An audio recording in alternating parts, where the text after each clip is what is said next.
bulan di antara Rajab dan Ramadan, yaitu Syaban. Wa uhibbu ayyur, kan diangkatnya amalan-amalan manusia itu ketika untuk tahunannya ya, tahunnya itu di bulan Syaban angkat. Makanya kenapa bulan suci Ramadan? Karena setelah itu diangkat, habis itu baru. Makanya itu kenapa bulan suci Ramadan. Karena diangkatnya ayurfa jami' a'malin nas ila rabbil alamin, kepada Allah. Makanya wa uhibbu ayurfa amali wa ana sha'im.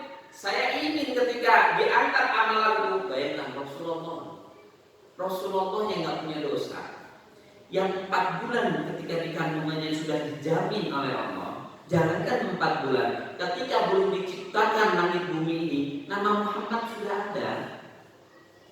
Itu aja maksimal gimana taubatnya, takut menghadap Allah dalam keadaan berdosa. Makanya wa uhibbu, saya ingin ketika diangkat amalanku, wa ana shaim, saya dalam keadaan berpuasa. Perbanyak puasa di bulan Syaban kapan aja. Tapi nggak boleh penuh, karena yang boleh penuh itu hanya di Ramadan. Ya. Tapi kalau sudah dia memutuskan puasa 1 Syaban pahalanya ini, 2 Syaban ini, tidak boleh kita memutuskannya. Ya, itu nanti itu mana mau Allah, gitu kan? Ya, yang lain? Tanya Ustaz, silakan. mungkin kan kita beberapa kali pernah membicarakan mengenai riba. Mungkin mau ulang kembali.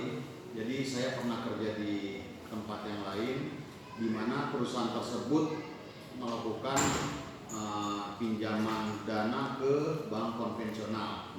Nah itu efek atau hukumnya ke karyawan seperti apa untuk mereka yang tahu dan yang tidak tahu, gitu kan?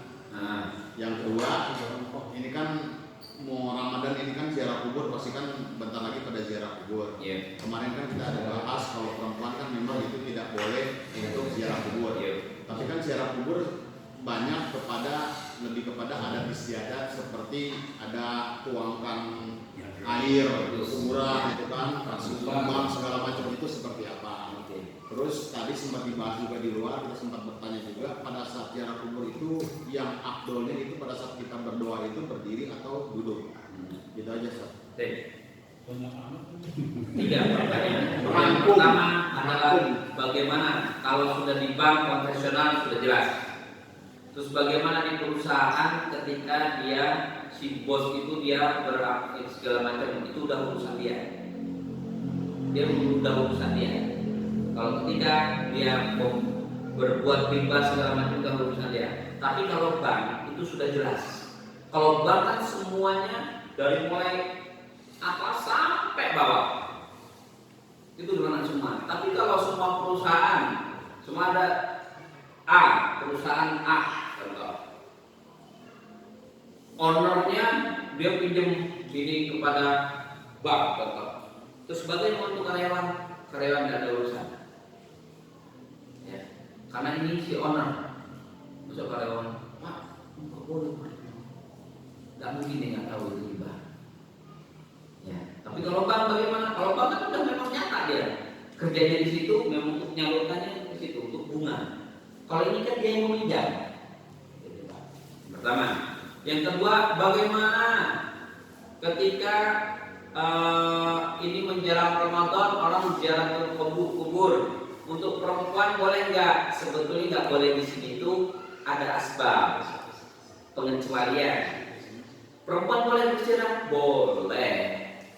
Yang nggak dibolehkan, dia dikhawatir orang dulu dia menangis meratap. Ini nggak boleh. Terus dan dalam keadaan yang datang bulan. Tapi selain itu, tapi bagaimana sekarang ada pembalut? Ditakutkan, lebih baik tidak usah. Ya, itu untuk perempuan bukannya dilarang ini haram semuanya. Kalau dia Kalau dia sampai di situ dia meratap, haram hukumnya. Karena fazuha, karena ziarah ini tidak ada pengusulan untuk hanya untuk laki-laki. Ditakutkan kenapa? Ditakutkannya kaum Hawa ini untuk ziarah, tidak boleh ziarah kubur dikarenakan dia nanti meratap dengan guling-guling. Sekarang ada buta. Terus bagaimana adabnya? Kita mendoakan. Kita boleh nggak berdoa di atas kubur? Berdoa ya? Boleh. Berdoa kita di atas kubur. Boleh kita mendoakannya. Baca Yasin, baca segala macam, ada tempat baik. Kita di masjid itu tempat yang suci. Ya, di kuburan antum baca sebelum ziarah, baca antum. Kasih wasilah, tawasulan antum dengan bacaan Al-Quran boleh. Antum menghadiahkan amalan, bukan menghadiahkan baca ini dan sebenarnya hadiah itu amalan. Menghadiahkan amalan boleh nggak? Boleh. Ya, tawasul, arti tawasul adalah berperantara. Antum baca ini Allah ini amalan antum berikan untuk si orang tua. Kalau udah orang tua itu udah otomatis Pak. Itu tidak mantap mu'adzam min qata amal illa min salatin. Ketika kita manusia itu meninggal wafat, maka terputus semua amalan kecuali 3 perkara. Yang pertama adalah apa? Sedekah jariah. Terus awaladin sholihin yad'ulah, anak soleh mendoakan. Tuh, anak soleh sekali orang tua yang meninggal, dia sholat tahajud, dia berdoa, dia ini segala beramal soleh, itu tidak dapat untuk orang tuanya. Amalan kita ini ya amalannya ya, kita pahala kita hadiahkan untuk si fulan si mayit boleh? Boleh. Kita dapat, dia dapat. Terus bagaimana adab? Namanya adab itu kembali kepada ini bukan kepada hukum boleh atau enggaknya duduk atau berdiri, tapi masuk ke bab adab. Adabnya kita duduk. Ya, karena kalau doa berdiri itu kebiasaannya orang Nasrani, orang Yahudi. Soalnya di luar ada yang ngotot tadi Pak. Terus ya duduk, ya. Terus kayak baca ini segala macam. Ya Allah, banyak tempat yang bisa Pak. Ya, baca-baca Al-Quran segala macam. Giliran itu dia nggak pernah dibaca oleh orang tua. Dia masih hidup, itu nggak pernah baca Al-Fatihah, baca Yasin dan segala macam. Dia udah meninggal, dia wajib ya, masya Allah. Ini pada kebalik. Ya. Terus bagaimana menebarkan bunga atau segala macam? Hati-hati, al-qiyas ma'al farid batil. Mengkiaskan sesuatu yang nggak sesuai itu nggak sah, batal, sesat. Mengkiaskan orang yang memberikan tabur bunga, dia mengkiaskan ketika itu Rasulullah melalui kuburan di antara 2 kuburan. Yang pertama, dia yang tidak menjaga kesuciannya. Yang kedua, mereka yang mengadu domba. Maka saking karena yang sebelumnya beriman, Rasulullah mendengar, nanya orang sekeliling, ternyata si fulan ini kebiasaan dia nih, kalau dia pipis nggak pernah cebok, makanya sampai pipis nggak cebok, hati-hati. Ayo, Pak Gus, nggak pasti Pak Gus dengerin gitu Pak Gus. Alhamdulillah, nggak pernah cebok. cebokin. Kalau dia dipegangin, kalau dia pegang sendiri, dia dipegangin. Dipegangin ya. Ada asistennya nih.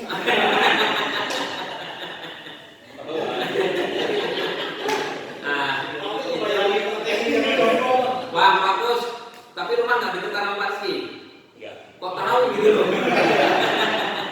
Sering gitu. Nah, dari situ makanya Rasulullah mengambil pelepah pun dibagi 2 kutub supaya apa? Rasulullah meminta ampunan kepada grup kedua ini karena dia orang beriman. Ya, agar apa? Agar diringankan adab kuburnya. Jangan antum kiasin. Itu Rasulullah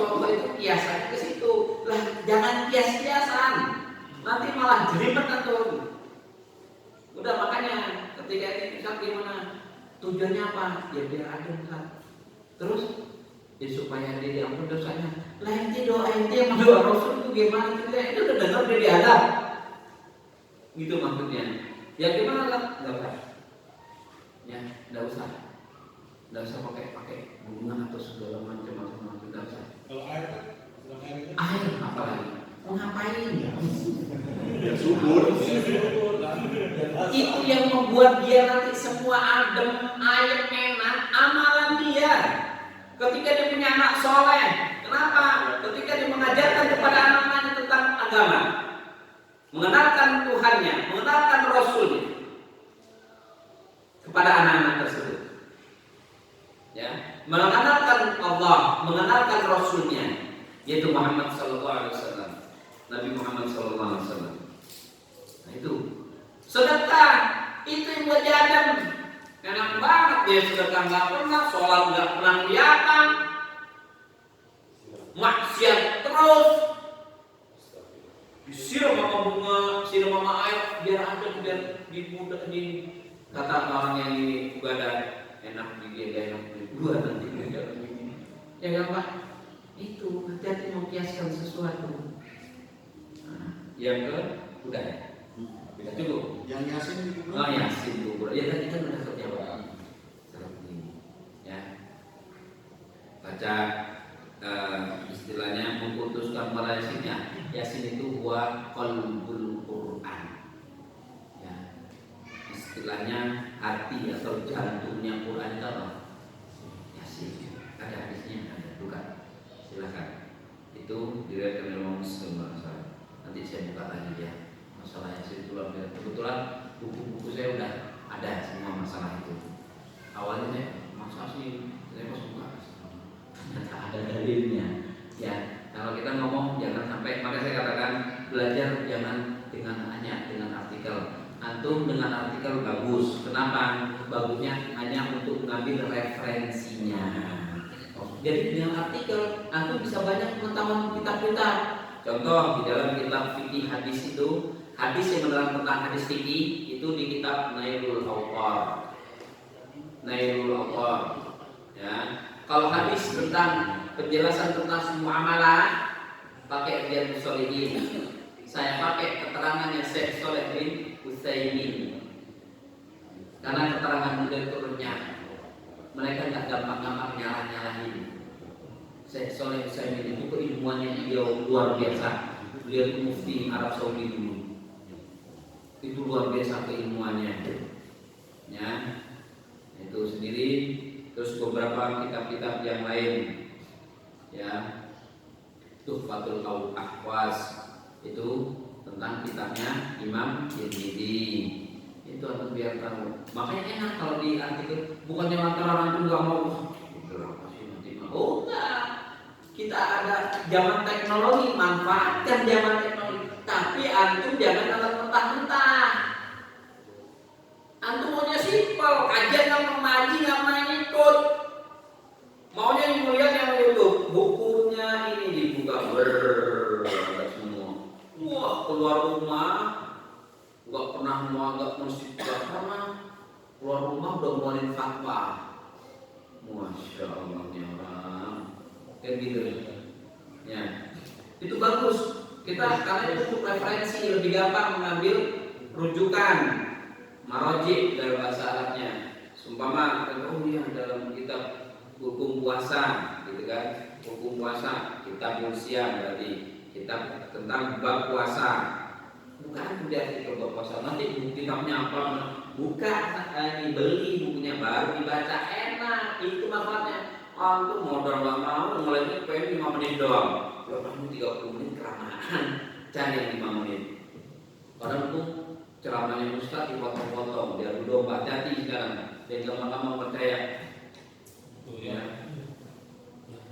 Apalagi ada kalimat-kalimat bahasa sekarang yang kadang sedih kayak gitu.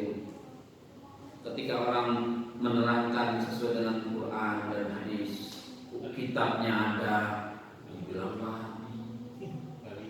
Ibnu Taimiyah dibilang Wahabi. Ibnu Taimiyah kok bilang Wahabi itu gimana ceritanya? Ibnu Taimiyah itu jauh lebih dulu. Bilang ini kepengen mengatakan pilih hakol atau orang dikatakan radikal. Kita itu harus yang ini langsung, jangan yang kita itu wasatian. Oh, yang wasati gimana? Islam itu udah agama wasati dah. Agama tengah itu Islam itu udah. Agama yang adil itu yang Islam.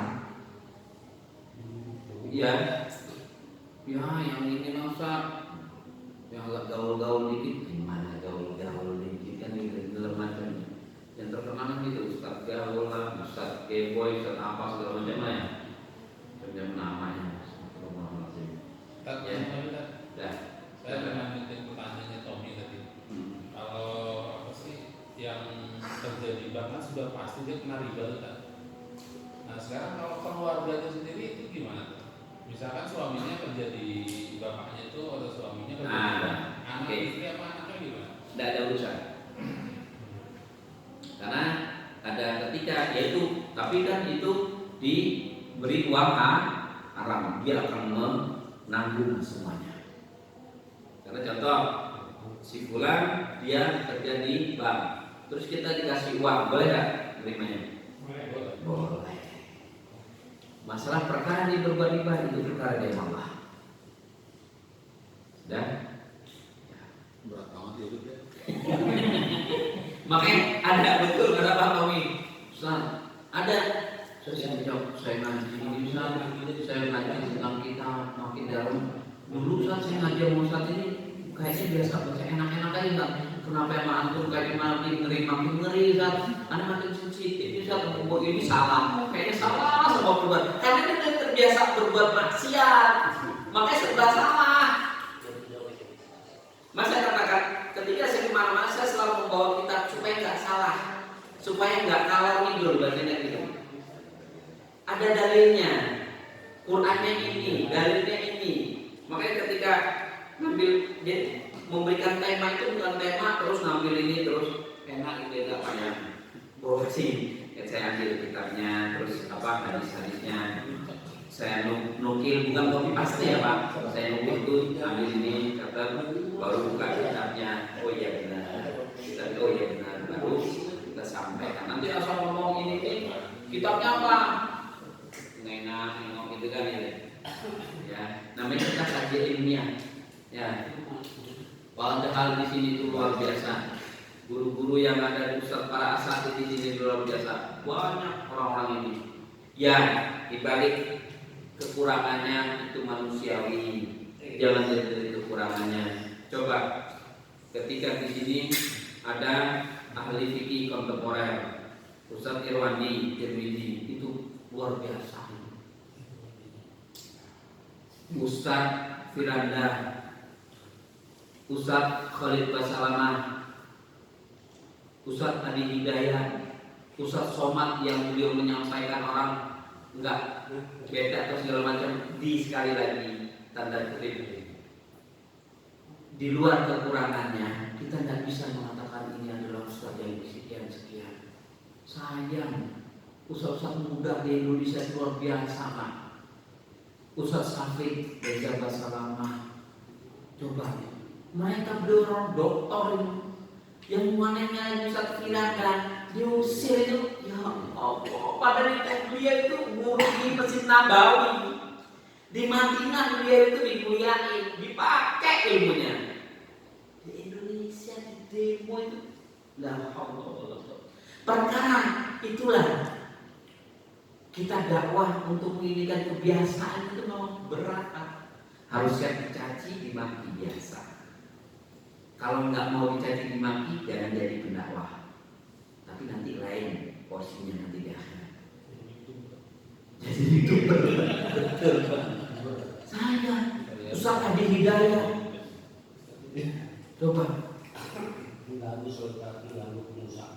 Gampangnya. Kita taklim sama beliau udah disebutin kitabnya ini sebelah sini halaman ini sekian sen. Kalau itu percetakannya cetakan ini loh di sini. Kurang apa ya? Sekali lagi di balik kekurangannya kita nggak bisa ilmu yang begitu luas gara-gara kesalahan cuma beda pendapat kita ketutup untuk ilmuannya. Namun bila hati-hati Makanya ini penyakit yang paling bahaya adalah penyakit hati. Artinya, makanya saya dulu pertama kali kita mulai kajian ini, kita bukan untuk mencari kekurangan, tetapi kita untuk menambah ilmu. Perkara ada sesuatu yang salah dari lisan saya, jangan diikutin Pak. Saya manusia biasa, ingetin saya. Demi Allah nggak akan pernah saya tersinggung. Justru itu akan jadi pelajaran buat saya, akan saya catat dan saya akan cari lagi. Karena kita sama-sama belajar. Ya, nggak mungkin kita begini mau saya hafal. Ya, maka dari situ banyak. Jadi Bapak antum ini Ustaz Wahabi, wah ini aku subhan. Antum udah belum ngapa-ngapain aja antum udah ingat antum udah jelek. Jadinya akhirnya apa? Jadi hati ini hanya kotor. Bukan ingin ngebersihin hati, malah ngotorin hati. Sayang, ustaz-ustaz muda yang luar biasa. Secara akademisnya luar biasa, ilmu pengetahuan yang luar biasa. Al-Quran hadis kitabnya ada kok. Bukan ngomongin masalah kebiasaan adat bagaimana, syariat yang diduluin. Ini kerjanya orang Syiah aja, ngadu domba. Kalimat yang dimau-maukan Wahabi. Begitu pula ketika ada sesuatu yang berbeda, kok seumpama masih selamat, masih di bawah garis ada dalilnya, jangan gampang-gampang kita mengatakan ini sesat, ini salah. Loh, Abu Hanifah, Imam Malik memahami satu hadis saja berselisih kok.